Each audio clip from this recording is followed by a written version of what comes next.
Bonjour à tous et bienvenue dans mon cocon. Alors non, aujourd'hui on va pas parler décoration, mais on va parler coming out, parce que j'ai rencontré une jeune fille qui a bien voulu témoigner de son expérience, qui a fait son coming out pendant l'adolescence. Alors elle va pouvoir vous expliquer ce qu'elle a vécu, comment ses parents ont réagi, et j'espère que ça pourra aider certains parents à mieux communiquer avec leurs adolescents. Et on voit ça juste après le générique. Parentalité et adolescence. Bonjour et bienvenue sur Parentalité et Adolescence, le podcast qui vous donne des outils et des clés dont vous avez besoin grâce à des interviews d'experts sur divers sujets autour de l'adolescence. L'adolescence n'est pas obligée d'être synonyme de chaos, alors soyez joie, il y a des solutions. Aujourd'hui, je vous propose un épisode témoignage avec Marina qui va nous parler de son coming out qu'elle a fait pendant l'adolescence. Elle partage avec nous la compréhension de sa propre identité et l'annonce aux membres de sa famille. C'est parti pour l'interview. Bonjour Marina. Bonjour Sarah. Alors pour commencer, est-ce que tu pourrais te présenter s'il te plaît? Alors je m'appelle Marina, je suis dans l'année de mes 30 ans, je suis homosexuelle et j'ai fait mon coming out à l'âge de 18 ans avec mes parents. Ok, super, merci beaucoup. Alors comment et quand tu as compris que tu étais attirée par les femmes? Alors je m'en suis rendu compte à l'âge de 13 ans, Ouais.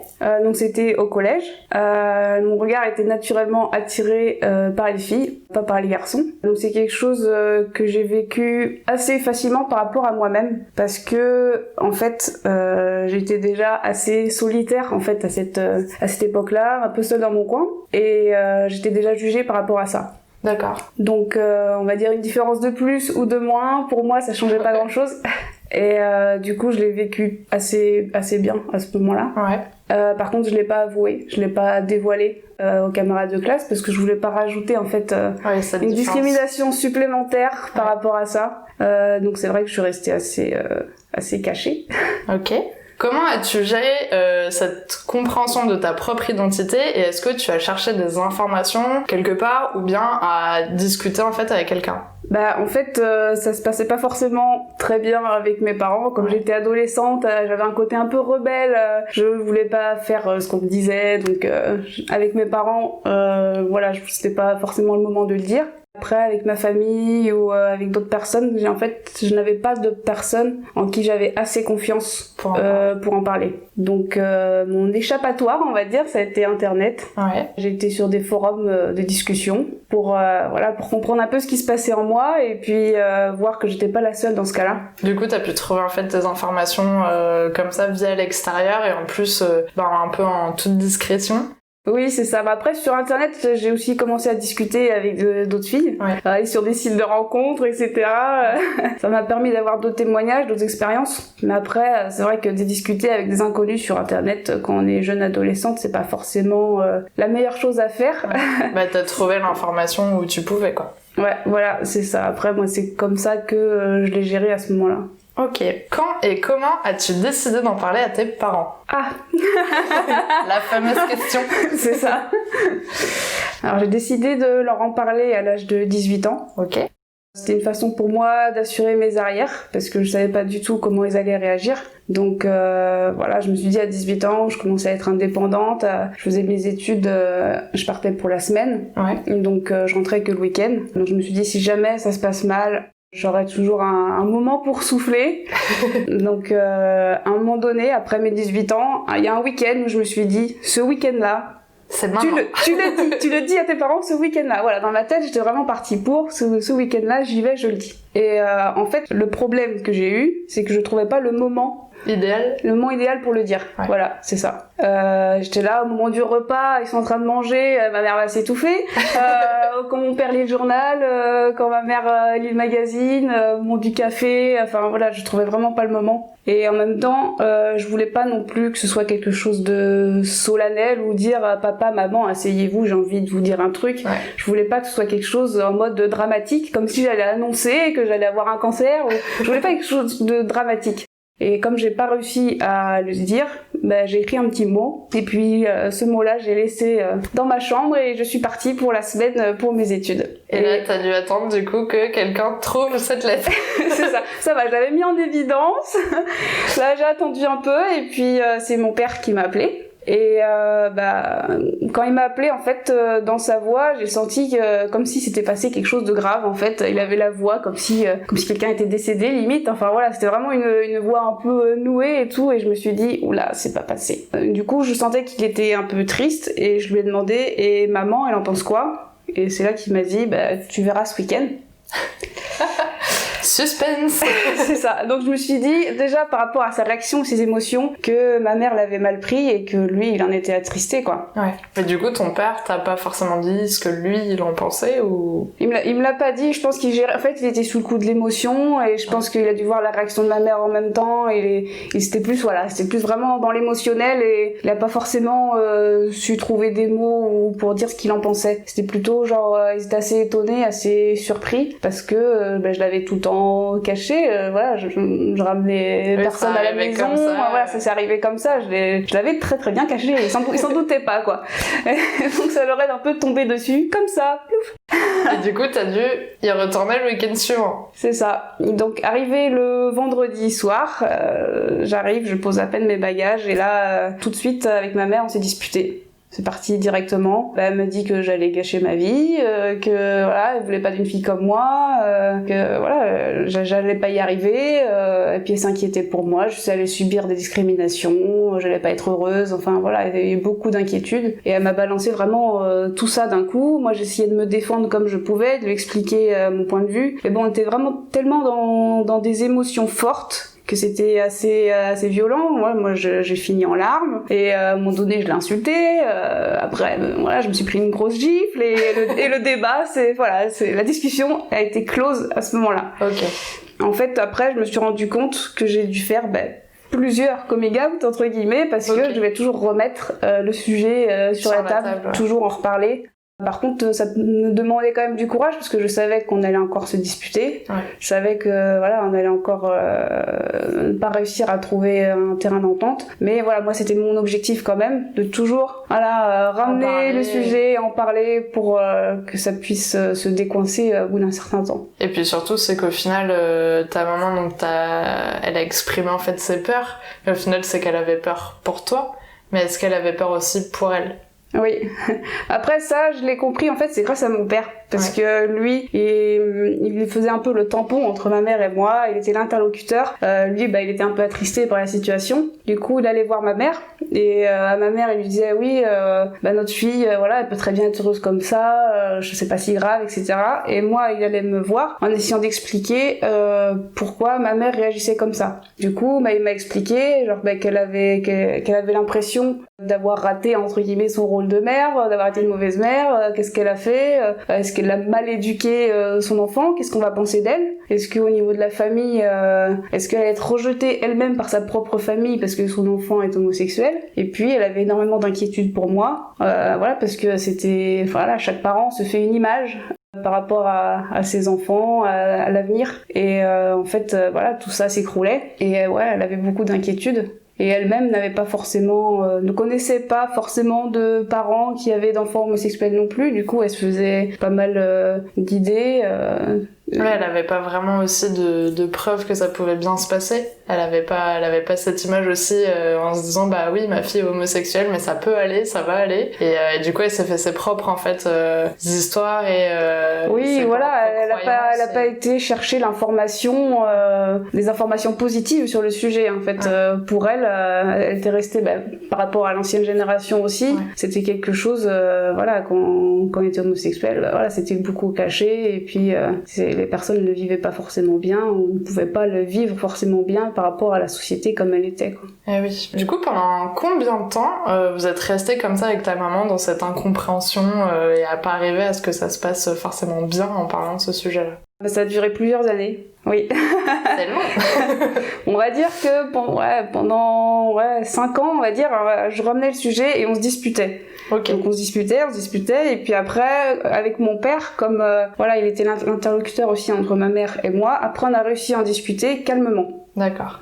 Donc il n'y avait plus les cris, il n'y avait plus les disputes, c'était calmement. On n'arrivait pas à être d'accord, on n'arrivait pas à se rejoindre, mais on arrivait à entendre les arguments, les émotions de l'une et de l'autre, et du coup à relativiser et à prendre du recul un petit peu par rapport à ça. Mais c'était pas encore ça. Et après, au bout de 5 ans, je dirais, elle m'a dit « Je ne l'accepte pas, mais je le tolère ». Ok. Donc je me suis demandé qu'est-ce que voulait dire cette phrase. Et en fait, je pense que ça signifie qu'elle ne voulait plus me changer. Disons que la situation lui plaisait pas. Voilà, avoir une fille homosexuelle, c'est quelque chose qui ne lui plaisait pas. Mais elle n'était plus dans l'intention de vouloir me changer. Et elle acceptait un peu cette situation-là. Voilà, du coup, elle la tolère. Oui, voilà, c'est ça. Sans franchement être d'accord avec ça. C'est ça. Elle se résignait. Bon, ok, ma fille est homosexuelle, d'accord. Mais c'était pas quelque chose qui lui plaisait. Et du coup, t'en avais parlé au bout d'un moment aux autres membres de ta famille, autour de toi, en fait, j'en avais parlé à 2-3 amis au lycée avant de le dire à mes parents. Et après, au moment où je l'ai dit à mes parents, dans la famille, ça s'est su, quoi. J'ai pas forcément été moi-même obligée de l'annoncer, au repas de famille, etc. Mes parents eux-mêmes en discutaient avec leurs frères et sœurs. Donc après, ça s'est su, en fait. Et du coup, ils l'ont bien accepté ou qu'est-ce qui s'est passé? Ouais, c'est vrai. En fait, ma famille, mes oncles, mes tantes, etc., parce qu'on est une famille assez nombreuse, et ils l'ont bien accepté. Et du coup, je pense que ça a joué là-dessus pour que ma mère, finalement, se dise, finalement, ça va, c'est pas si grave, on ne me juge pas en tant que mère, voilà. Elle s'est rendue compte que c'était fait beaucoup de peur, mais qu'elle n'était pas forcément rejetée, elle. Oui, voilà, c'est ça. Ouais. Est-ce que l'arrivée de ta première copine s'est bien passée dans ta famille? Alors oui. Bizarrement, ça s'est bien passé. Étonnamment, oui. Parce que en fait, ce qu'elle rejetait, on va dire, c'est vraiment la situation. Mais elle n'en voulait pas à la copine que je lui ai présentée. D'accord. Je pense que ça se serait passé différemment si j'avais fait mon coming out en présentant une copine. Ouais. Je pense qu'elle se serait dit c'est à cause de cette personne-là, elle a rendu ma fille homosexuelle, voilà, s'est fait influencer. Ouais. Et je pense que le fait que je présente ma copine plus tard, elle ne lui en a pas voulu, quoi. C'est vraiment la situation qu'elle appréciait pas, et elle espérait au début, que moi je change d'avis.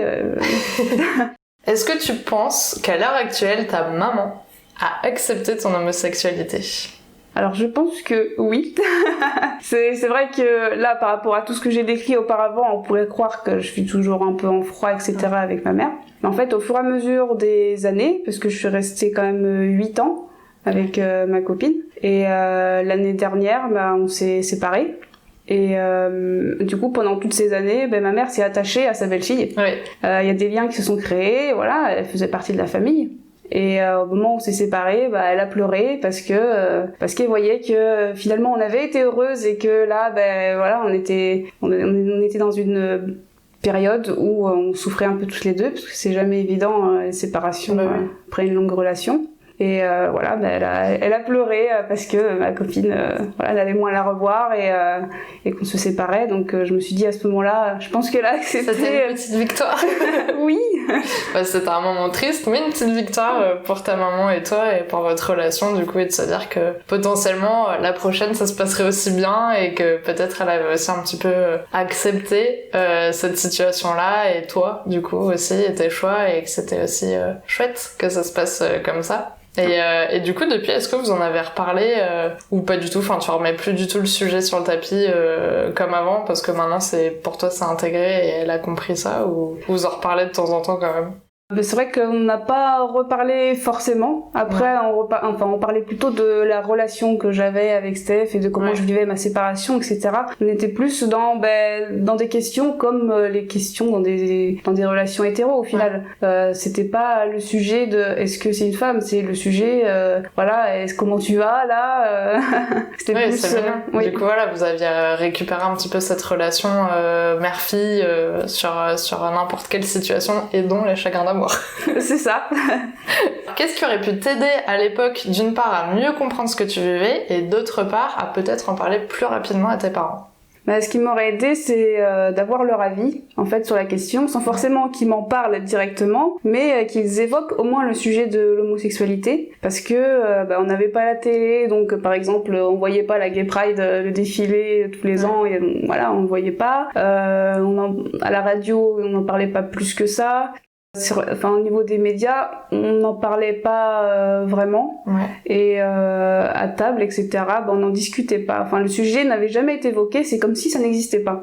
Oui, parce qu'il n'y avait pas forcément d'événements qui ont permis de pouvoir en parler à un moment donné ensemble, sans en parler de toi, mais vraiment de parler d'un événement extérieur en fait qui parlait d'homosexualité pour connaître un petit peu leur opinion. Ben oui, c'est ça. Si encore j'avais su leur opinion à l'avance, que ce soit positif ou négatif, mais j'aurais eu des armes pour essayer de savoir comment est-ce que j'aurais pu leur dire. Mais là, le fait de vraiment pas savoir ce qu'ils en pensaient, ça me bloquait, ça m'empêchait en fait de me confier. Et s'ils avaient évoqué ne serait-ce que 2-3 phrases sur le sujet, et en plus si ça avait été positif, là je pense que j'aurais dit à ce moment-là tout simplement, et j'aurais pas attendu autant. Et du coup, sur le côté pour toi, en fait, comment toi t'as appris, comment toi t'as vécu ça, qu'est-ce que t'aurais aimé avoir en fait pour t'aider quand t'as eu 13-14 ans et que tu t'es dit je suis attirée par les femmes et du coup t'es allé chercher de l'information sur internet, qu'est-ce que t'aurais aimé avoir à l'époque pour t'aider? En plus, au collège, pendant les interventions sur la sexualité, par exemple, j'aurais bien aimé qu'il y ait un petit flyer, quelque chose, qui parle aussi de l'homosexualité, parce qu'on nous apprenait seulement les bases, quoi, et en mode hétérosexuel, on parlait pas de l'homosexualité à cette intervention-là. Après, maintenant, je pense que ça a évolué, mais à l'époque, en tout cas, on n'en parlait pas. Et oui, je pense que ça aurait été bien d'avoir des petits flyers, des petits trucs sur des associations, et j'aurais pu essayer d'y aller de moi-même. Puis peut-être d'échanger avec quelqu'un, avec un être humain. Oui, avoir, un numéro de téléphone, etc. Avoir une écoute pour pouvoir en parler et qu'il soit plus sécurisé aussi que Internet, puisque sur Internet, discuter à des inconnus, c'est pas quelque chose que je vais recommander, quoi. ça m'a aidé à ce moment-là, mais c'est vraiment pas quelque chose que je vais recommander. C'est quand même mieux d'essayer d'avoir quelqu'un de confiance avec qui échanger. Oui, dans un lieu sécurisé, dans une association, que ce soit dans un cadre. Parce qu'au final, vu que ta famille, du coup tes oncles et tantes ont bien réagi, est-ce que en prenant du recul, tu t'es pas dit peut-être que j'aurais pu en parler avec ma tante et que ça aurait pu m'aider, ou pas du tout, tu t'es dit non, quoi qu'il arrive, j'avais vraiment personne et il fallait que j'aille vers plutôt une source extérieure que quelqu'un de ma famille, quoi. Mais j'y ai pensé, parce que il y a des oncles et tantes avec qui je m'entends très bien. Mais en fait, le truc, c'est que je me suis dit, ils vont forcément en reparler à mes parents. Ah oui. Ça se sait. Je pense que et je savais pas comment mes parents allaient réagir, et je savais que si je le disais à mes oncles et tantes, ça allait se savoir en fait. Oui, t'as préféré vraiment barricader le tout en se disant quand j'aurais décidé de leur en parler, j'en parlerai moi-même, mais en tout cas ça viendra pas d'une source extérieure. Oui, et puis je me suis dit, s'ils le savent d'une source extérieure, alors là c'est encore pire, parce que si après ils se seraient dit mais qui est au courant, tout le monde est au courant sauf nous, notre fille nous fait pas confiance, non, ça aurait été encore pire. C'est sûr. Du coup, pour finir, est-ce que tu as quelque chose à ajouter, un petit message que tu as envie de faire passer aux auditeurs, ou quelque chose qu'on n'a pas évoqué ensemble et que tu as envie d'exprimer? Alors, pour les parents, si vous avez des doutes sur l'orientation sexuelle de votre enfant, je dirais que ce serait bien d'évoquer le sujet sans en parler directement avec lui ou avec elle, mais au moins évoquer le sujet et de façon positive, si c'est quelque chose pour vous qui est tout à fait normal et que vous acceptez bien, et pour permettre au moins à l'enfant de le dire et de voir qu'il y a une ouverture. Et de le rassurer peut-être sur justement l'opinion de ses parents, et de savoir qu'on peut avoir confiance et d'exprimer justement ce qu'on ressent, quoi. Ou au moins d'en parler un minimum. Oui, parce qu'après, des fois aussi, c'est pas évident déjà de s'accepter soi-même avant de le dire à d'autres personnes.